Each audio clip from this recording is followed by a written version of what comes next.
Hey everyone, I'm Ken from Crypto Trading KS. I've been offline for the past couple of days due to a major live pullback that ended up me being in hospital. I want to thank everybody who reached out and directly messaged me on Twitter and by email, just asking, Ken, where the heck are you? I was there, but just not all there, so to speak. Basically, the doctor said to me, working for 7 days a week for 3 years is a pretty dumbass thing to do, and I need more work-life balance. And of course, I don't view this as work. I'm retired, and I love doing these videos, and Kate loves doing these videos too. But there is a requirement for a bit more balance to come in so that we can keep doing them. If you're going through a life pullback at the moment, please know that our community's love and healing thoughts are with you. You're not alone. And any pullback just leads to a new life rally, so it's all good in the long run. Talking about rallies, what the heck has Bitcoin been doing? It's been snoozing and sleeping and crashing and burning and all sorts of things. So let's go check out Bitcoin and let's run the numbers. When it comes to the crypto market, it's really volatile. Just think about when Bitcoin was approaching 46,000. On those times, we're selling on green because borsogging, buying on red and selling on green is very effective. This is trading 101 because when you buy on red, you get onto the right side of the percentage. And this is actual trade history. Now, look what happened from that around the 2nd of January. Bitcoin's price just slumped down. Look at all those buys that were made. And then what happened? Bitcoin decided to turn around, but not immediately. It had some more really violent action to the downside in it. I'll explain a little bit more about these buys. They're sitting at structural levels or between structural levels. But the thing is, I know where they are. And I'm always seeking to turn a decent annualized return on investment. You can have a trading strategy and a hodl strategy, just a long-term investment strategy. It's a really good idea to do. But when you look at Bitcoin's price, you can see as it was surging up, a lot of people would be buying. And when it was surging down, a lot of people would be selling. One of the things that you will find is the most beneficial is to simply buy on red. Now, this is pretty tricky because a lot of people just want to feel good. They want to see the value of their investments and trades going up. But the best way to see that is to buy when the price is coming down. Now, let's have a look. What happened from there? You can see a lot of sells, a lot of buys, a lot of sells, a lot of buys. And what's Bitcoin been doing recently? When you find that you get a capitulation event, when you get these long tails coming down, they can actually be really profitable. You can find that you can sell at those specific times. Sometimes you'll have orders waiting inside the market, and you can see there was a period of time that I just wasn't around. Damn hospital. Anyway, the concept is that you can do incredibly well. You don't have to watch it every day. When you come back into the market, so long as you're making a good annualized return on investment, you'll be doing really well. Maybe we'll just have a quick look at that just to start with. What I seek to do when I'm buying and selling is to find an absolute return on investment that gives an annualized return on investment that is quite high. A lot of times people say that you must chase after 1000x, 100x, 10x, 20x, whatever it is, but you can see the x's in there are just massive. And what are we doing here? We're simply turning a small amount of money into a just slightly larger amount of money. We're not after a very high absolute return on investment. We're focused on something different, which is the gross annualized ROI. And of course, if you start to pump this up, I believe $100 is accessible to most people, but you could make it 20, you could make it 10. For example, you could change it from 100 to 500, and that would be $12.50 that would give you that 2.5% return. The amount of money, the absolute investment, is never the issue. The issue is how often you can turn an absolute return on investment on an annualized basis. This is really a bit of a mind flip because what you're told is the exact opposite. You need to go for these very high percentage returns with very little money. How you get that? big return from so little is to invest or trade in things that are so incredibly risky. You have a far greater chance of pushing your investments and trades to zero than pushing them up. It doesn't mean you can't push them up, but it does mean you'll have a lot more trouble because the volatility will probably wrong foot you all the time. Looking at Bitcoin on a daily basis, you can see just from this bottom here up to this top, there was about nearly a 4% movement. If you wanted to pull out 2.5% during that time, you would have had a good opportunity to do so. What about here? What are we looking at? Nearly a 5% move. One thing that you can always keep in mind, it is possible to turn around 2.5%. And reasonably regularly as well. But Ken, what happens if I don't turn this 2.5% around there? I just keep on buying. Yeah, that happens as well. The key is to always know where your structure is. If you know where the structure is, you're just really ahead of the pack, and you need to get ahead of the pack in a particular industry like crypto. But it flows across to every financial market. It doesn't matter what it is. If you know where the structure is, you can turn 2.5% really readily. And if things get really shaky, you can just decrease your position size. Now, what do I mean by that? Say you have a standard position size of, say, $500 or 500 euros or whatever that is, and you just look at the market and say, ugh, I don't like the market right now, it's looking a bit nuts. What you can do is just to reduce the position size if you wish. Instead of being $500, you could transfer it down to 100. Why would we do that? Because you want to stay inside the market at all times. Don't let the market push you away, because when the market pushes you away, that's when all the bargains are there. Now, if 100 is too much, make it less, make it 50 or make it 20 or make it 10.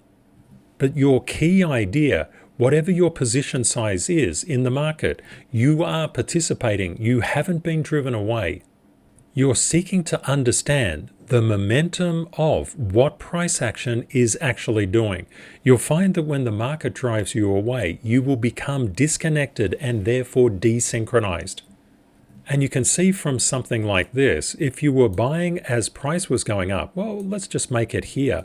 Just say you managed to buy just around here, that 46,981.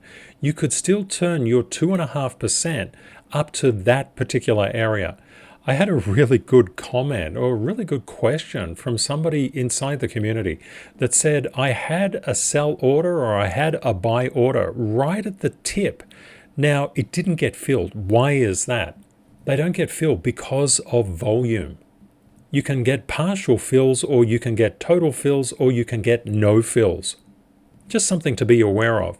But if you had, for example, have bought down here, look at the difference between these relative percentages. That's really quite large. There is no requirement for you to turn 2.5% per day. None at all. You can turn larger percentages, but please do not get sucked into mainstream narratives. Mainstream narratives are always the thing that just wrong foots retail. That is the majority of investors and traders. What you will find, if you're new to the trading and investing game, it does take time. I would always suggest that you start small and scale. You don't have to go after big percentages. What typically occurs is that people get in around here. They typically buy when price is going up and up, and their percentage return is not a small return. They want big returns. And what happens when price moves against them? They start to say, oh no, I've got it wrong, and I will sell. And that's very normal price behavior. Actually, the institutional players, they bank on you doing things like that. So as a person that's been inside financial markets for nearly 40 years, please don't do that. You're playing into their wicked game, and it is a wicked game. They drive the price down so that you will sell, and they drive the price up so that you will buy. You get what I call the death of 1,000 cuts. So if you think about it, the average person will buy as price goes up and sell as price goes down. They will chase huge, huge percentages. All of this puts them on the wrong side of the percentage, the wrong side of the trade, and the wrong side of their mindset. The key for us is to always enter the market when the market is descending. And if we do that, you're going to find that you miss opportunities. Life just intervenes, as it did with me recently. And again, thank you so much to everybody who's reached out. You're just wonderful, beautiful people. I appreciate you so much. Let's have a look at Litecoin. When we look at Litecoin, buying on red is pretty cool, and you can buy on red as the price is going up. Always bear this in mind. That's an important thing. But generally, the green days are sell days. The red days are buy days. Many people have been inside the community for many, many years. And we just look at this, and when we see the red days, we get excited. We say, wow, fantastic, there are opportunities. And now what happens with something like this? As you see from Litecoin up here, and this is all real-time data, Litecoin was coming up and up and up. It looked fantastic. So a lot of people would start to buy into that only up narrative. And of course, price moves in waves, so we have to be really, really careful of adopting any narrative. And look, when price came down, we're just layering in, layering in, layering in, layering in, and look, whack, they're all gone. It's just simple. You'll find this happens all the time in crypto. Crypto is a very forgiving market. You'll find that sometimes you do have to hold on to a trade, but that's okay because you're always recycling your money. What about if price goes against you? You got it. You buy. No drama. Well, if price goes for you, what do? You sell. No drama. Again, you're always in the market. You're not seeking to get yourself out of the market at any time. I hope by showing you my actual trades that really assists you to understand that you can turn reasonable percent ROIs, especially if you get these big down moves. And you can be buying and selling all the time. Now, if things go nuts, and they sometimes go nuts, yeah, go nuts in reverse. Just buy, accumulate.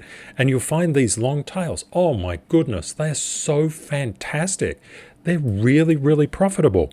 The red is actually the buy. If you change your perceptions on what it is to have red and you see, wow, what an awesome opportunity to get inside the market, well, that's going to be a game changer for you.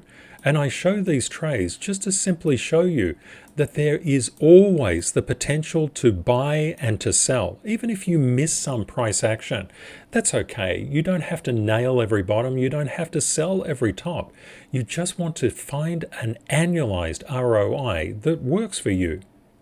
When we look at Bitcoin, we need to get a bit of an understanding as to where it's going next. The way, and the best way that I've found, is to look at the structural support and resistance levels. You don't want to participate in any story-based analysis. You want statistically significant analysis. Let's just have a look in here. I'm going to zoom into this specific area, and you can see the price was coming up into this area. Now, if we pop on the indicator, what are we seeing here? We're seeing that there was a lot of overhead structural resistance. This meant that the sellers were en masse, just hanging around this 46,353 level up to around that 46,726. Price can go above these levels. That's all part of it. But what they're doing, the sellers are strong in these structural levels where prices come up into it. And that would be a condition for me. And you might remember the Bitcoin trades that I was doing. I was scaling out here because I knew that we would be scaling back in fairly shortly because of that structural resistance. You've always got to play three simultaneous strategies in your mind at all times. The price can go up exponentially, the price can go down exponentially, and the price can go neutral, very boringly. You need to have strategies according to these three methodologies. With the spot Bitcoin ETFs being approved, that was really good news and a cause for a lot of celebration. So scaling in hard, yeah, that's absolutely on the cards. Now, if it moves against you, you already have your strategy. You know what you're going to do, and you know where structural support will eventually capture price and rebound it. That's why if you know where the structural levels are, you're not wrong-footed. You're already buying. You're lowering your dollar cost average on your investments if you're doing this for the long term. If you're trading, and I suggest you have an investment portfolio and a trading portfolio as well. If you're trading, you're seeking to time the market. Just pull out those annualized return on investments. If you find that the price goes more negative, it's very important to know where structure is inside the market structure of what you're looking at. In this case, we're looking at Bitcoin, of course. We also need to zoom out a bit to see where the structural support and structural resistance levels are playing in. Right at the current time, we've got structural support between 40,795 and 41,788. We've seen that the structure rebounded this, even though we had a massive sell-off, and we know that structure up there was really tough to get through. We're just seeing a retracement at the current time. If we managed to break above this 41,773 level, just expect some degree of resistance between 43,628 and 44,020. If we get above that, we're heading towards the 46,186 to 46,757. Now, what about if it goes the other way? If we start to decay underneath this lower boundary, 47.95, and you have to have all your simultaneous strategies playing out at all times. I have an up strategy, a neutral strategy, and a down strategy. For the down strategy, if we violate around that 40,788 mark, we're in all likelihood going to come into structural support between 39,632 and 40,107. Please let me know in the comments, where do you think we're going? Do you think we could come up about 5% to challenge this area, 43,882? Or do you think we might come down nearly 5% to challenge that 39,697? Just be aware that price is always moving in a wave. It's always coming down and then coming up, coming down, going up. That's just what it does. It is a wave function. But look at this, something really interesting here. If the price came down nearly 5%, but it just came back up, you would see nearly 11% return. Congratulations to all the buy on red, sell on greeners out there. You're doing fantastically. And if you're not there yet, don't worry too much. It takes a lot to de-wire the emotional instinct to flee from the market when it goes red and to FOMO in when it goes green. Don't forget that FUD and FOMO is exactly what institutional players use to trap you. I just wanted to zoom in quickly and show you how these structural resistance and structural support levels react to price. They're always reacting to price. Here I've come down to a 15-minute view, but you can see that we had structural support at 41,523. That's going to be the next level. That's the most important level for us to keep our eye on. And look at this structural resistance at 41,788. Price literally tried to get there, couldn't. If it can't go above, it's going below. And you can see it's been testing this support just with a little more power each time. Maybe, and that would be very nice, we get an upward progression on price. Now, I've just zoomed into that specific area, but when you look at how structural support and structural resistance lines play out, it's literally a game changer. Typically, what most people will do, they'll tend to FOMO in when price is going up. We FOMO in when price is either approaching structural support levels or levels that we feel comfortable are going to be hit. And what you'll find is if you're doing it correctly, you already have open orders at these places. You're just patiently waiting inside the market for the market activity to either hit and fill or hit and sell. I'd like to thank you again for tuning in. I'm so grateful that you're here sharing this time together.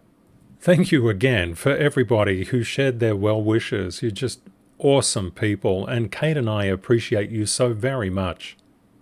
Maybe try not to be like me and Kate. We tend to work pretty hard, sort of getting up at very early and going to bed very late and doing lots of analysis and all that kind of stuff, but not ever taking any real time off. So please make sure that you get some balance in your life. As a very beloved ambassador said to me, Ken, your health is your wealth. Thank you, my friend. Definitely, it is for all of us. Have a great day or night ahead, my friends, and we're so happy we're back.